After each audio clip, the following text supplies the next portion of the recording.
Thomas Puha, Communications Director over at Remedy Entertainment, and here to talk about Control. So Thomas, what are you showing here at E3 with Control? So this is now the preview of Control. So exactly a year ago, E3 2018, we kind of debuted Control and showed a mission, but now as we're so close to launch, we're actually letting folks play an entire mission 3, Directorial Override, which kind of shows like how progression works in the game and that the game is also pretty tough. It's going to have pretty challenging combat. You're really going to have to kind of pay attention to how you use your abilities and how you use your weapon. And we're also kind of giving some really good insight into the story that people have been asking about. And the way that works is you actually talk to your allies in the game that give you sort of background on many things, including the bureau, the service weapon, and so on. So what genre would you call this game? Is it supernatural, science fiction?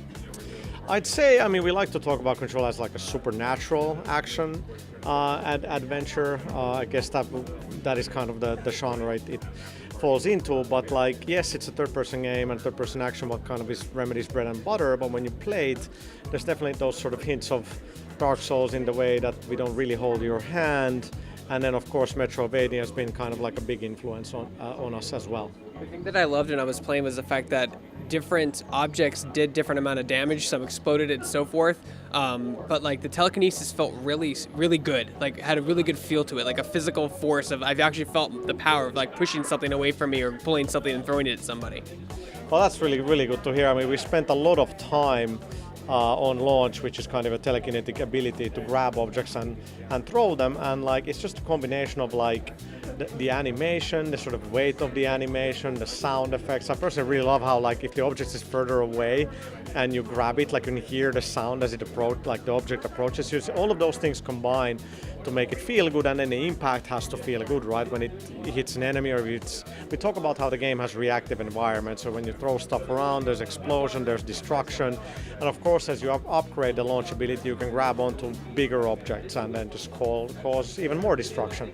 Yeah, and one of the things I noticed with the telekinesis is you could grab almost everything. Like eventually, can you grab basically everything that's not bolted down in the game?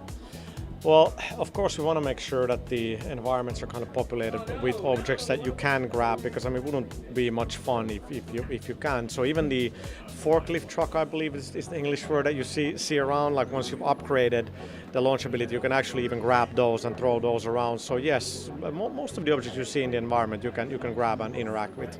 Some of the enemies are really unsettling, especially the ones that like kind of float towards you, all lanky and explode. Talk about the enemy types we saw here.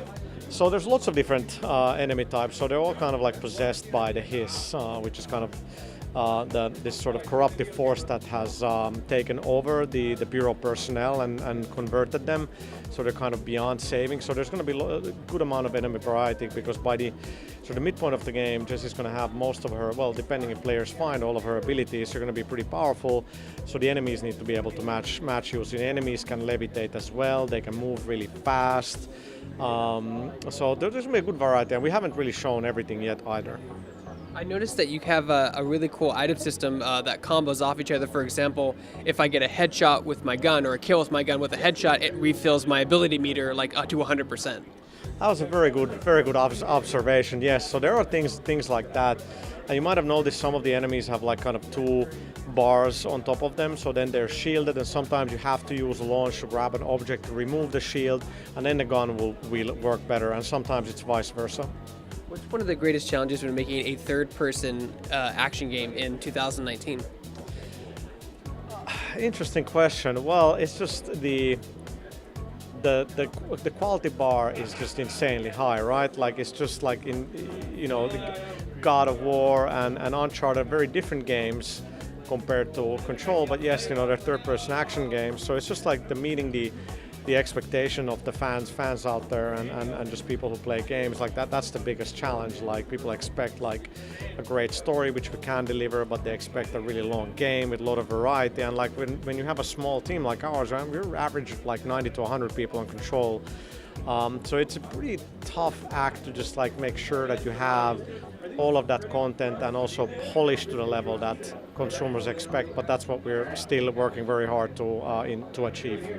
Talk about the visuals in your game, because the game looks absolutely gorgeous and the attention to detail is staggering. I picked up a barrel, I threw it at a wall, it hit the wall, it left an indent on the wall, like cracking. As it bounced off a wall, it hit a railing which dented. So talk about that system. That's an incredible reactive system.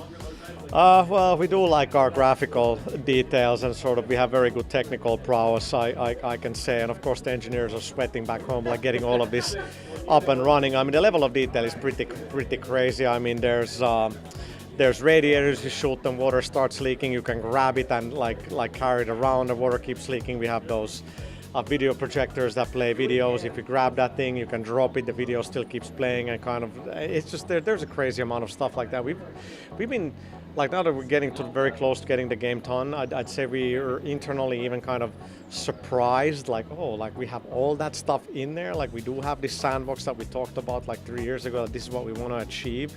I mean, there's still a lot of work left to kind of really optimize the game and make sure it runs well, but like, I mean, attention to detail is something that Remedy is kind of very good about.